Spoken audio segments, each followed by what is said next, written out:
Master cinematographer Allen Daviau has passed away at the age of 77 due to complications from the coronavirus. If you don't know Mr. Daviau by name, you certainly know him by his work. Here's just a sampling of his credits: E.T., The Color Purple, Empire of the Sun, Fearless, Bugsy, Defending Your Life. His images will live as long as there remains a love of the movies. We were honored to speak with Mr. Daviau on several occasions for our podcast. In tribute to his memory and the legacy of his stunning work, we're replaying the following conversation with Mr. Daviau, where we primarily discussed his collaborations with Steven Spielberg on E.T. and Empire of the Sun. Yeah, I met Steven in 1967. And that was when he was searching to do his first 35mm film. See, he learned something very early on. He was gate-crashing Universal, and he would show them some of the films that he had done, and I remember one 16mm film that he did that was really, I thought, terrific. And but he said he would run these 16mm films on the big, one of the screening rooms on the big screen there, and it was very nice, and people say, "Oh, that's very good, you're very talented," and they sort of pat him on the head and say, "Someday you're going to be a real director." Well, that didn't go over very well with Steven, and so it was the kind of thing he said suddenly, he realized that if he was going to be taken seriously by these executives, he'd have to fill that screen. So he knew he wanted to shoot in 35mm. And a friend of his named Ralph Burris had inherited some money and agreed to donate it so that Steven could make a film which was a bicycle racing film called Slipstream. And it was about European-style bike racing. And Steven, being the thorough person that he is, had gone around and organized a whole group of European-style bicycle racers, and they had agreed to come out and be in the film for nothing. And it was all set up to shoot on weekends, and literally we would all arrive in the middle of the night and start blocking scenes with the headlights of cars, so where the bicycles were going to be, what was going on, et cetera, et cetera. We'd set up the cameras. I had come aboard this film because I had not worked with 35mm that much, and so I had suggested a French cameraman named Serge Agnéret, who had shot in 35 a lot, as the director of photography, and then I was the B camera operator, which was great for me because I got to use 1,000mm lenses and kind of wild things like that. Yeah. And so what we would do is we would rehearse, get the scene set, and then wait, and as the sun broke over the horizon and started sending beams of light down the highway, roll, and we'd start shooting in the most gorgeous light there is at sunrise, and we would, of course, go all the way through the day and shoot in sunset light. And so we get some very extraordinary footage of the racing. And Steven had a couple of actors. One, Tony Bill, was one of the stars, and a guy named Roger Ernst was also in the picture.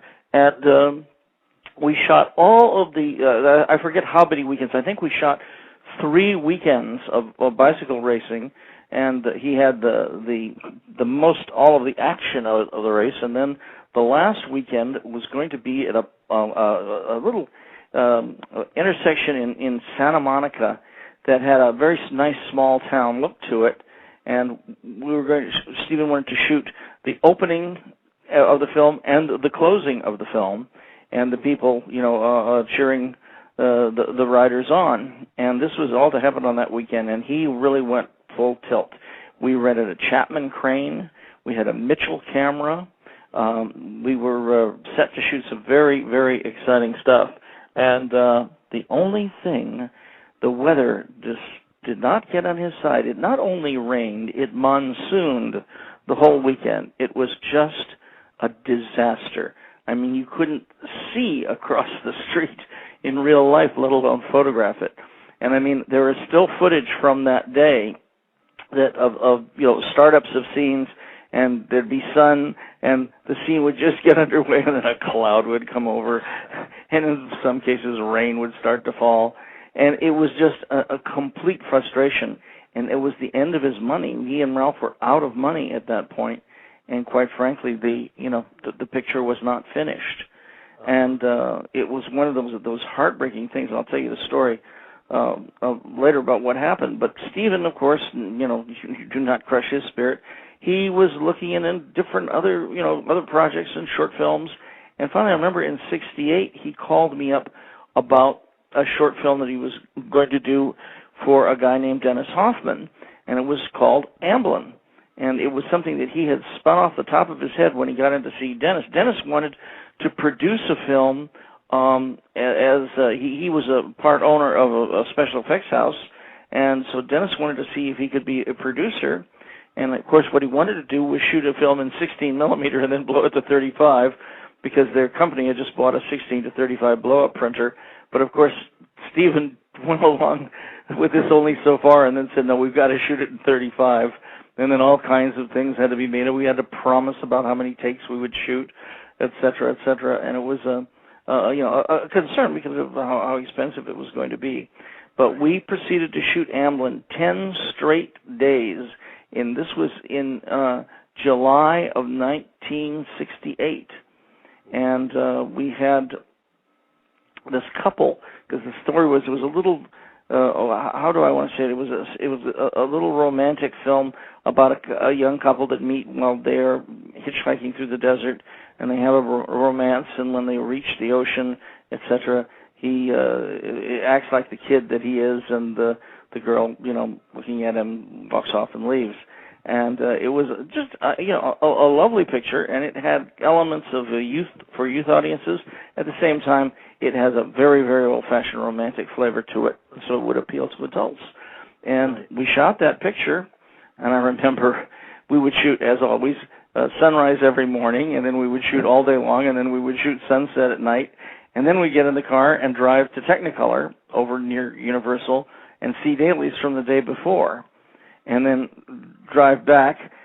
The poor producer would make everybody go to bed, and then we would get up, proceed to go to sleep, and be up at 5 o'clock in the morning to get the sunrise. Because no matter how good the sunrise we got that yesterday morning was, there might be a better one this morning. And so it was always it was going through this incredible routine, and the nature of this couple hitchhiking and the romantic story gave us a chance to do some very romantic images. And it was also, you have to remember, 1968, and so this was a youth story. But again, I emphasize that while it was a 1968 youth movie, it was also very much a classic traditional film. Right. And that's one of the things that appealed about it. So tell me, what was apparent about Spielberg's talent even then to you? Well, you couldn't miss it. I mean, the thing that people ask about him, and I said, yes, you knew it the minute you met him, the minute he talked. You said, yeah, this is the real thing. This guy has really got it. And the way he not only dealt with the camera and all of the logistics, but the fact that he communicated so well with actors. And he had a great sense of casting. And I noticed that there are a lot of people that will probably be superb filmmakers, but they don't have that immediate recognition of who is the right person to put in the film. Mm-hmm. And Stephen did. And it was just, you got the idea, that his sensibilities were so perfectly suited to doing what he was doing. And on Amblin, we had shot to begin with on the little stage that Dennis Hoffman's company had, and we did the nighttime firelight scenes, etc., on that stage, and then we went out and did everything in the desert, and also then the ending was the day at the ocean.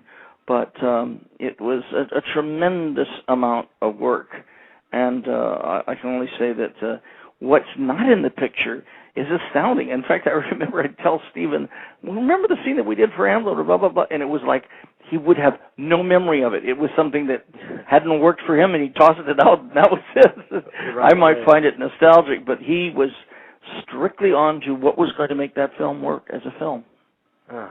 I'm wondering, the conversations between the two of you, let's go ahead and start with E.T. when it comes to the pre-production phase and the planning of it, what conversations take place? What is that language? What do you guys need to understand? Well, see, Stephen, of course, what happened with Amblin was that it got him signed to Universal. And in those days, Universal was wonderful and Stephen was wonderful. They tried to get me signed at Universal, but in those days, if you were not born into the Cinematographers Union, you never got into it. Was the rule then? In other words, you either had a father or a nephew who was a cinematographer, or forget it, you didn't become a cinematographer, and or you had some very good contacts in the film business. And so it was the kind of thing that you'd go, and I remember when I was 19 years old going into the office of the Cinematographers Guild and saying, you know, I'd like to get an application for joining, and they sort of sneered at me.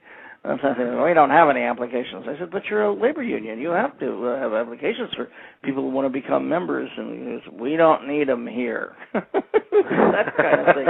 Basically, it was just get out, you know. And I remember there was a guy in a baseball cap leaning against the counter that said to me at the time, look, kid, just forget it. Find something else to do. You're never getting in this union. We're not going to allow it to happen. You know, I don't know his name, but I sure wish I did, because he's more responsible for me being a cinematographer than anybody else. It's just, you have to be told that something like that is impossible. So I had gone to work in commercials, and I was working in NABET companies at the time, and I was working with different people on lawsuits. We were involved in, I think I was involved in 3 different lawsuits. And finally, in 1975, a guy named Andy Davis, who's much better known now as a director of films, you know, than he is as a cinematographer, had found an attorney that was a terrific guy who had nothing to do with Hollywood, who was strictly a labor lawyer. And that guy said, no, you can't just sue the union.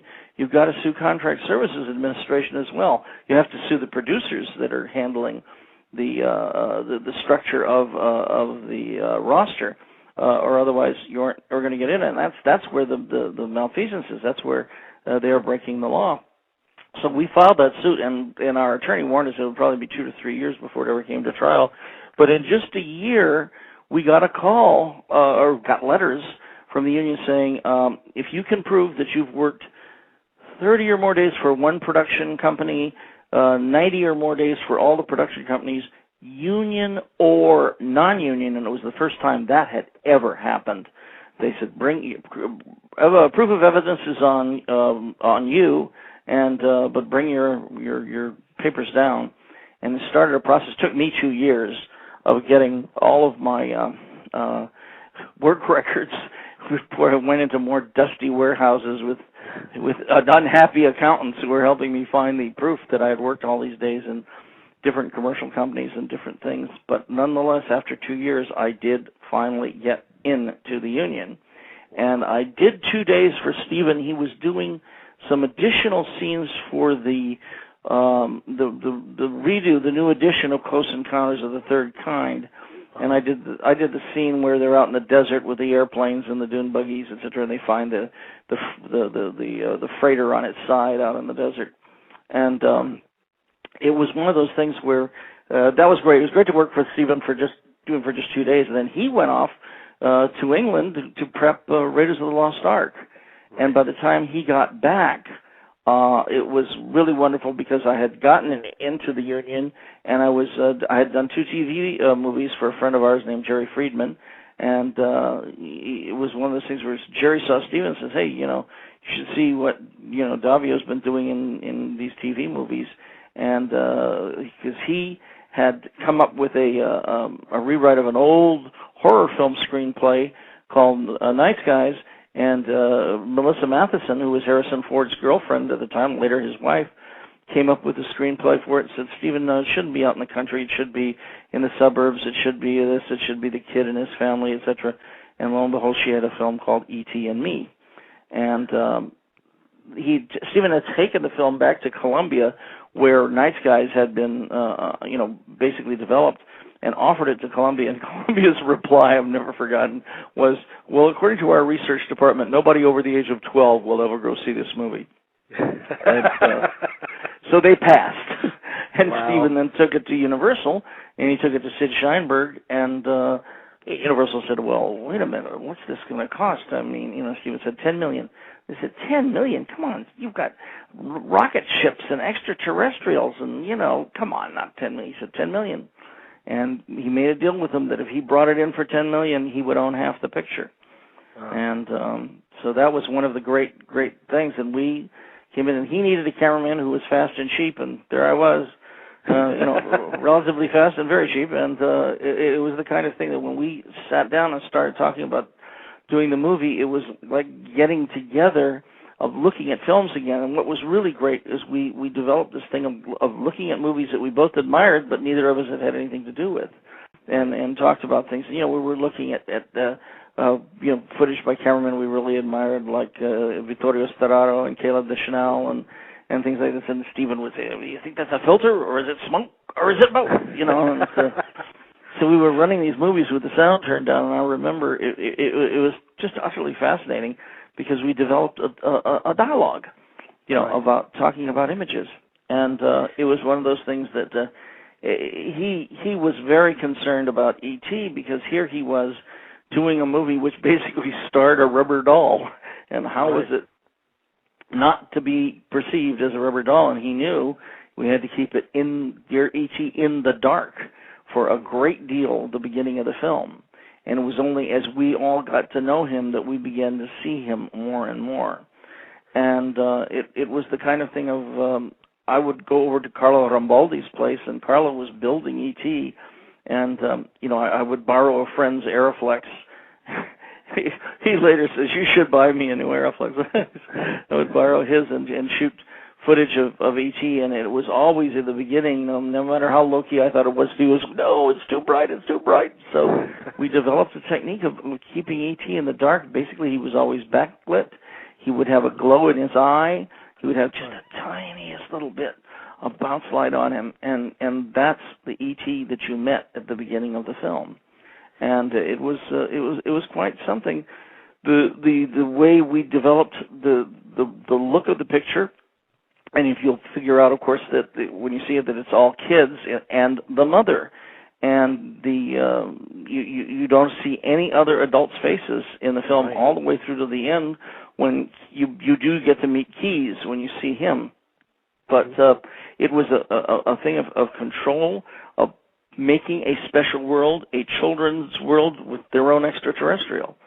And it was something that Stephen was extremely concerned about security on the picture, because he said, we'll have this thing ready to come out, and somebody will hear, "Little boy's got an extraterrestrial in his closet," and they'll have a TV movie out in 2 weeks. Yeah. It was a big concern, and luckily it never happened. I don't think you'd ever find this to be the same in history again. But in 1981, when we were shooting that, nobody asked questions. If it didn't come out in a press release, the press at the time was not finding out about it. And so we kept it very secret. I remember we had one preview of the film. Stephen had shown the film as he cut it, Carol Littleton, and he would edit it, and he would show the film to friends of his and get very, very good response. And I remember we were getting ready to go into the lab with the picture, I think in April of '82, and we did. And then in May, Stephen decided we'd have one preview with an audience, and it was in Houston, Texas. And we flew to Houston, I remember, with an answer print. I mean, this is Stephen's confidence, man. His preview print is an answer print, cut negative and all. And we went to this a very nice multi-cinema, and the main room, I think, held 800 people. And I had this beautiful new print, and I brought CC gel filters so that I could make sure the projector's color was exactly on, and everything. And I remember standing outside watching the people going into the theater, because they had no idea what they were going to see. They'd only been told that day that it was a Steven Spielberg film. And I looked at that audience going, and I said, these would be the only people that ever see E.T. as a movie, because, after it opens, it's going to be an event. And so it was the kind of thing of watching that audience. And Henry Thomas was, he was, his family lived in San Antonio, and they came over, he and his mom came over and saw the film. with the preview audience, and it was just one of those wonderful things where the audience stayed in total silence through the whole beginning of the film and everything, including the boys playing Dungeons and Dragons, and then Elliot went down to the bottom of the driveway and got the pizza, and he hears the noise in the backyard, and he goes into the backyard and he puts the pizza down, and he walks over and he's looking at the garden shed, and he takes a softball that's lying there and throws it into the garden shed. And when the softball flew back out, the roof blew off the theater. It was just... I just watched it again last week. It's still such an overwhelming experience. There are just a few films in life that are truly magical, and E.T., that's one of them. It's sure. It's the kind of thing that I got to tell you. When we were making the film, we knew we had something really good.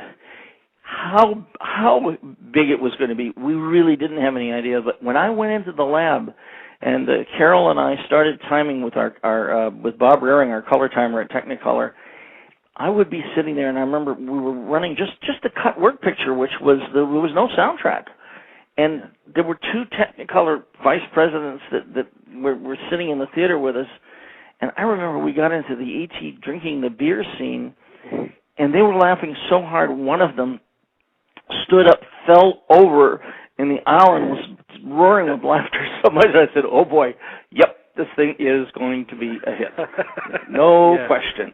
Oh God! Elliot. What? Elliot.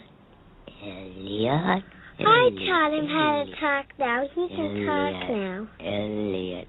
Look what he brought up here all by himself. Elliot. What's he need this stuff for? Elliot. E.T., can you say that? Can you say E.T.? E.T. E.T. E.T. Be good. Be good. I taught him that too. You should give him his dignity. This is the most ridiculous thing I've ever seen. Oh. Phone? He said phone? He said phone? Can't you understand English? He said phone. Home. You're right. That's E.T.'s home. Home.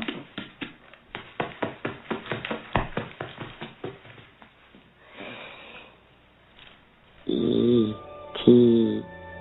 Home. Phone.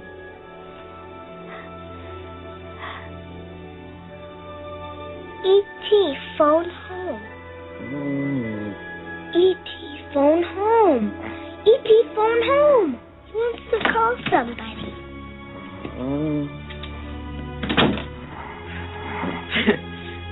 What's all this shit? E.T.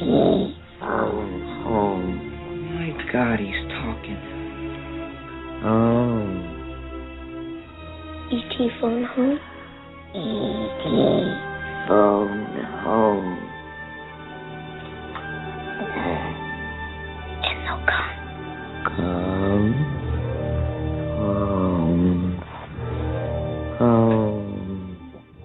Spielberg was working on a budget, as you said, of $10 million.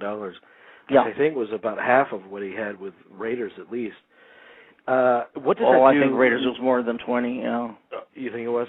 Yeah, I do. Oh, God, the effects went on forever. What does that do to you as a cinematographer? It puts a tremendous amount of pressure on you. Yeah. Because, plus, this is a film that's all kids.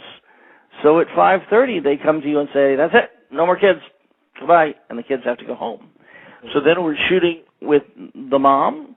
We're shooting with E.T., a lot with E.T., and different shots of E.T. from 5:30 to 7:30. We'd have that time to get the other footage. And it was just one of those things that the course of your day, you have a 12-hour day, but it's the nature of the thing where I would go to the lab every morning at 6 and see the dailies at Deluxe with Michael Crane, my daily supervisor, and then I would go over and we'd start at 7 of getting into the picture, and we would shoot like crazy, as fast as we could, because it was all with kids. and this creature and E.T. And every scene always started with, where is E.T. going to be? Because understand, the E.T. that you see the majority of the time is a solid statue. I mean, he has to be planted, and incredible numbers of cables have to come out of his body and go through the floor. The sets were all built on a rise. They were all built on a platform so that there was room underneath to feed the cables wherever we could place our, I think it was 11 people were operating E.T. mechanically. People to this day say to me, well, God, you could do it so much better now because you do it CGI. And I go, let me ask you something. If it was CGI, what would Drew Barrymore have had to look at age 6? Hey, Drew, just look at this spot on the green backing. No, she had a real creature there. All the kids had a real creature to look at and communicate with. And the Carlo and his crew were so dedicated, they would rehearse things just to get the kids excited before the take. And I mean, it was quite a sensational operation. And so we would go like crazy. I remember I would show dailies to the crew at noon. We would not let Steven see dailies at the Culver City Studios because the screening room was so bad. And we said, no, you wait till you get home. He had a beautiful screening room at his house. And at the time, so at the end of the day shooting, Steven would always leave Carlo Rambaldi and Carlo's assistants with enough instructions that all the things that E.T. had to do tomorrow that he couldn't do today. And so as we would leave, they'd be standing there dismantling E.T., and when we'd come in the next morning, they'd be just finishing putting him back together. Oh. They spent many all-night sessions. Oh, I bet. Yeah, it was quite an effort.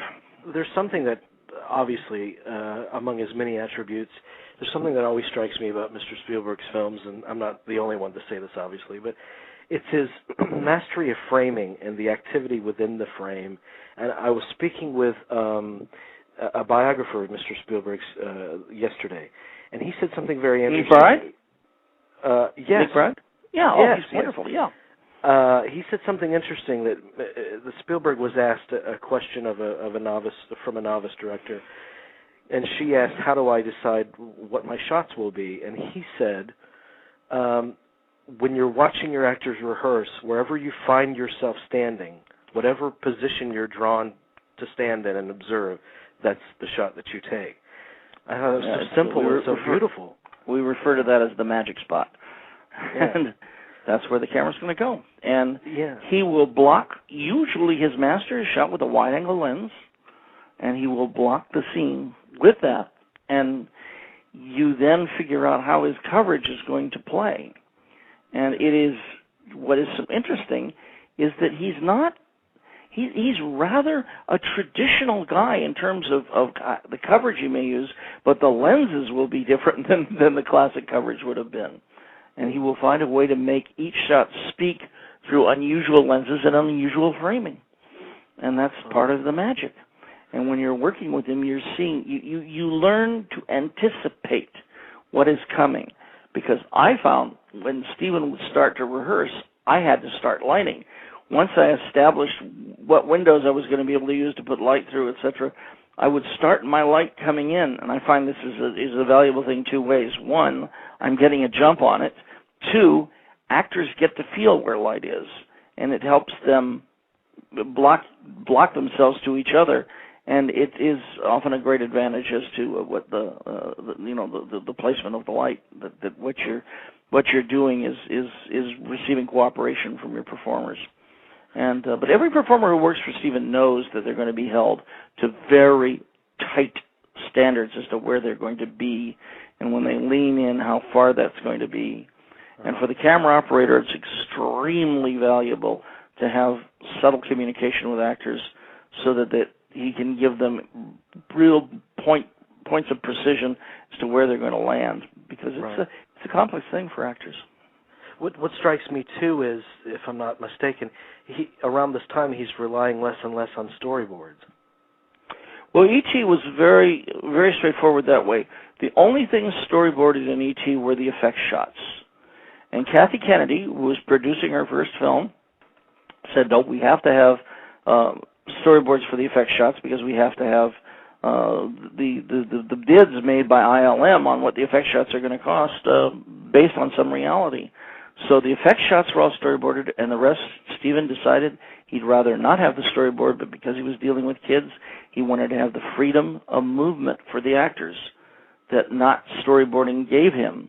And so that picture was done, as Steven said, he winged it.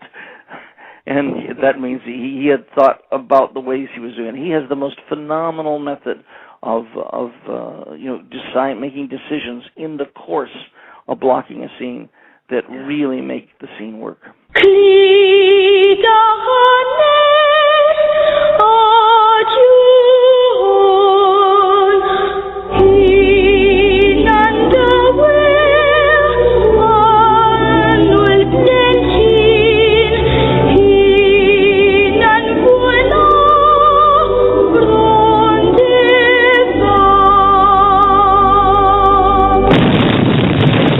Desperate time.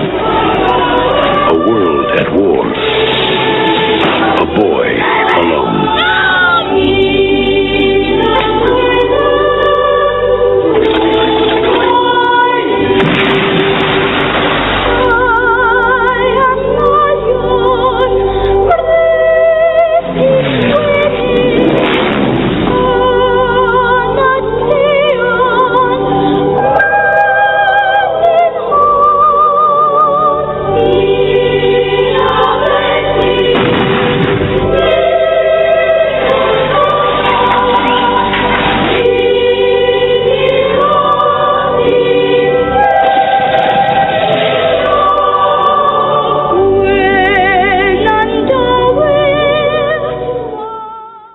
When I tell people that on Empire of the Sun, the giant scene in the parents and the boy escaping from the hotel and trying to work their way out of the city was all done in 3 days.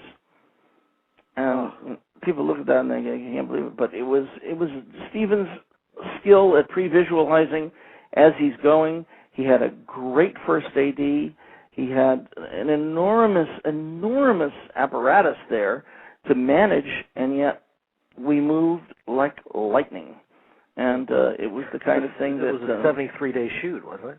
Yeah, and that was 3 days of it. So it's the kind of thing that you have a director. The most important thing I can say is Steven is a director who is willing to make up his mind.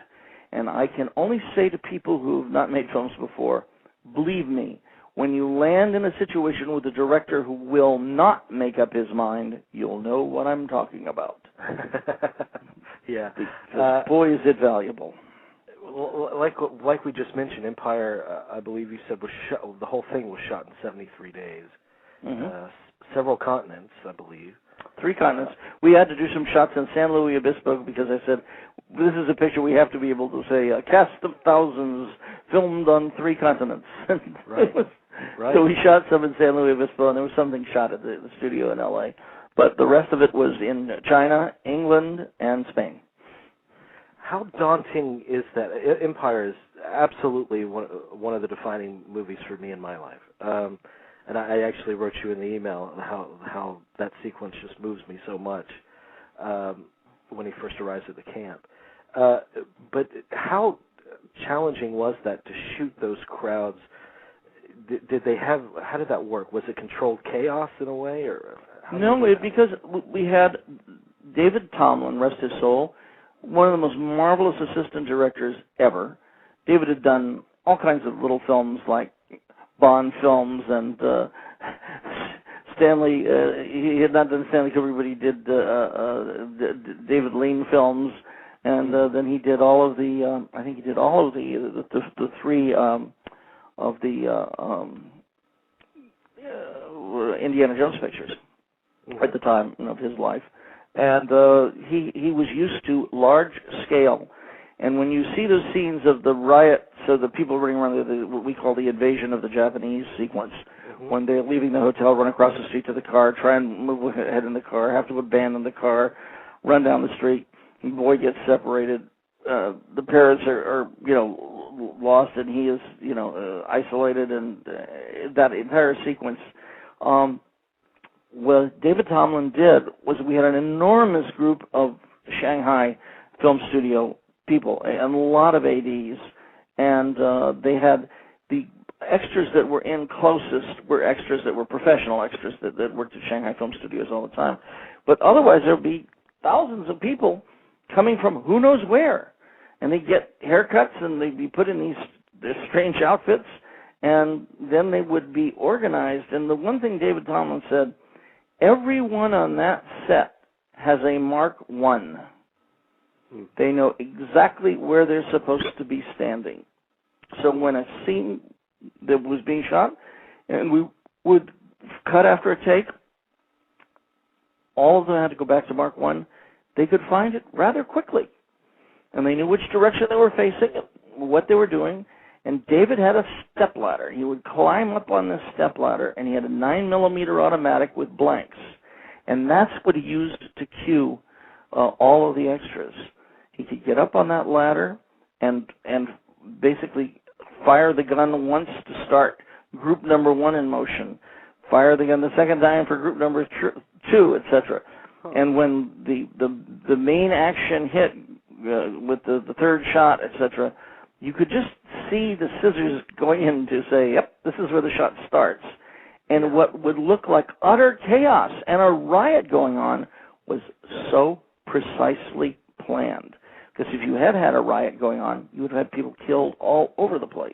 Yeah. But because the movement that they made and where they were going was so precisely detailed in terms of how these crowds would surge around each other, it was fantastic. And seeing the dailies, that was one of the great privileges. By the way, we did not have dailies in China. We would send film out every night, but we did not have any dailies flown back in because we were very concerned that if the Chinese looked at the film, they would go, oh, no, we shouldn't have let them shoot there, etc. So the film basically went to London for processing, and it stayed in the editing room there. And so after 3 weeks of shooting, we had a week of prep, then 3 weeks of shooting in China. I left on the Saturday, and I think the crew flew back on Sunday, but I got to England a day ahead and started so I could view all of the dailies. And I saw all of the film shot in Shanghai in one day, and in one session. And I've got to say, it was a highly skilled group of film technicians, and we did not have a scratch. We didn't have any dirt. We didn't have anything that jammed up, gummed up. The focus was just as flawless as you could ask for. It was an extraordinary shoot in China, and so I was very, very happy. And I after the dailies were printed, that's a touch to the warm side for my taste, but it was wonderful to be able to run everything for Stephen and Kathy and Frank and David and all of the major people in the film when they came in, and the reward was so tremendous to have engaged in an enterprise like that, going to China and seeing and shooting basically. I mean, we had Michael Kahn, the editor, and Bob Crowdy from Technicolor saw every foot of film, and we would talk to them. Stephen and I would go back to the room at night and call them, and I would talk to Bob Crowdy, and Stephen would talk to Michael Kahn, and then we'd switch. And notes were being taken. Bob Crowdy would give me my printing light numbers, which for a cinematographer are just essential. I know exactly where my exposure is, and that it's exactly where I want it. And so it was wonderful. It was an incredible experience. And we then went on to do 3 weeks in England, and the stuff that was supposed to be the English colony in Shanghai.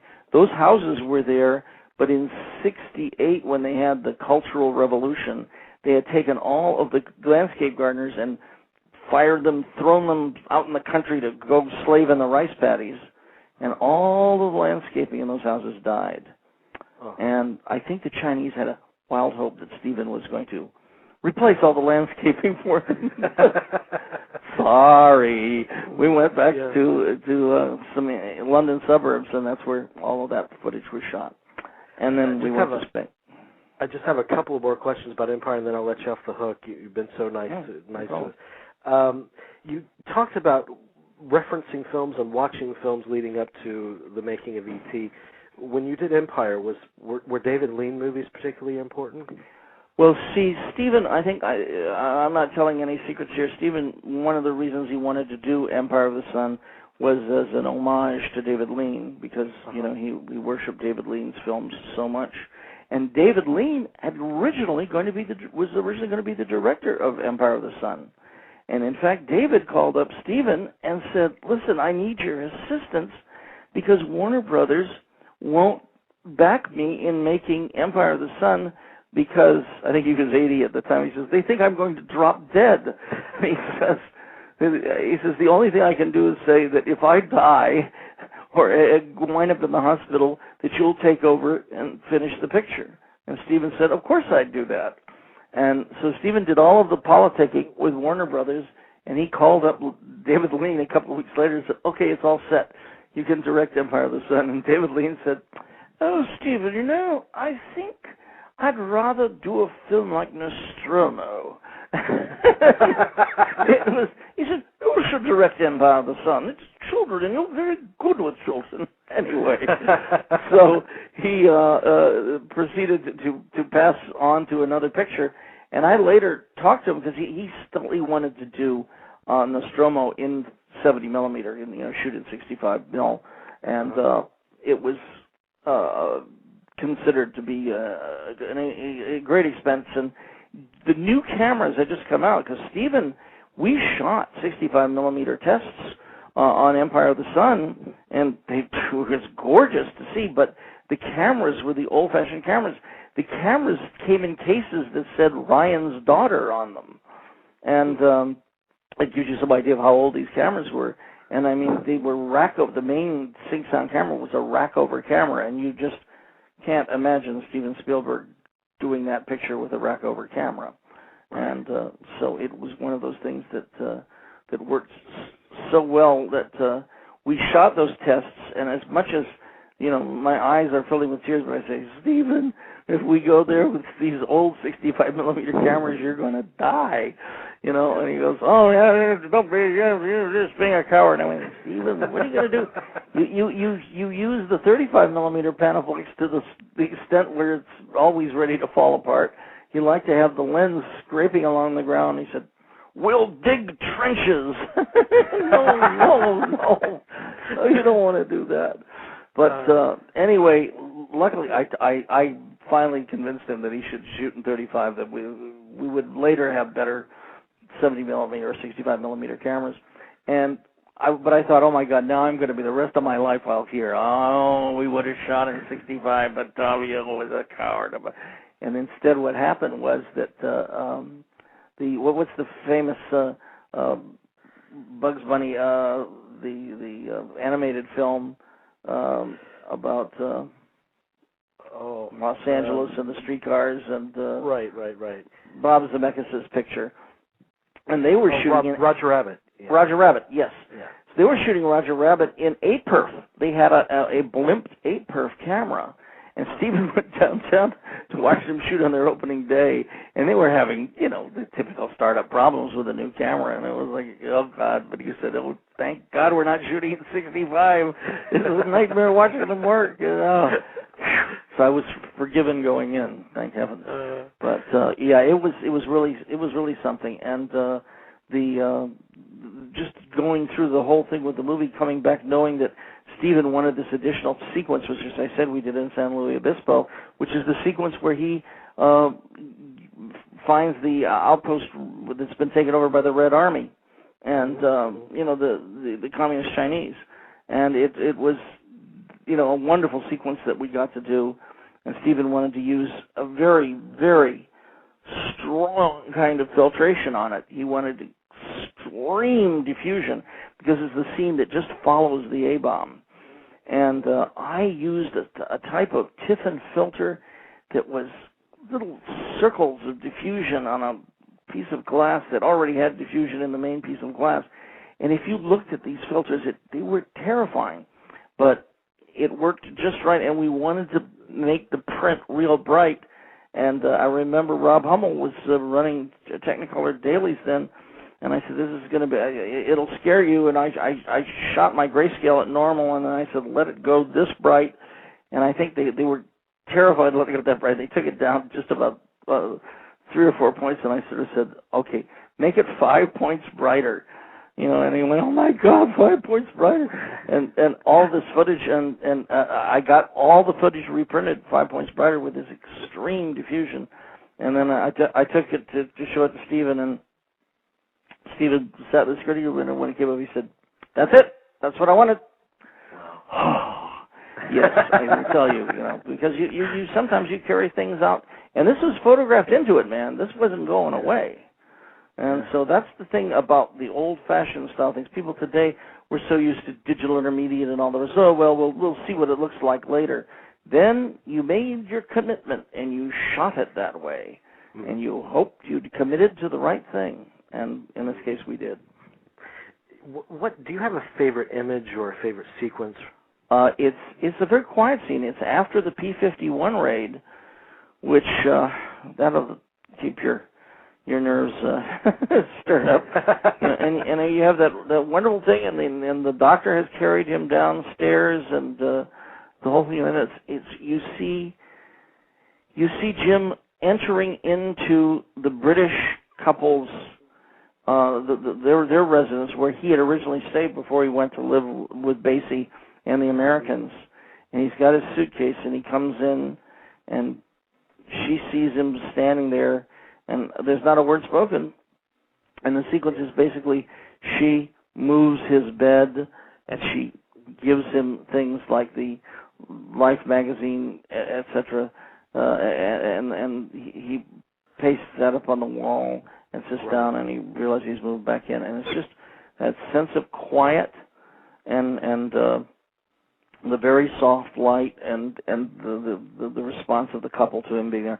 I just think it's one of the most evocative scenes of everything to do with his missing childhood. Yeah. Oh, that movie tears me up. I look at your movies, Bugsy, Fearless, obviously Empire, and I'm just a kid from Florida, but I want to let you know that as a movie fan, your work has meant a lot to me in my life, and I appreciate it very much. Well, that's why we do it. We really appreciate hearing that, and we love to have meetings and screenings and discussions with people. It's why films are different today than when they were entirely in a studio system, and when filmmaking left the studio system and became truly independent.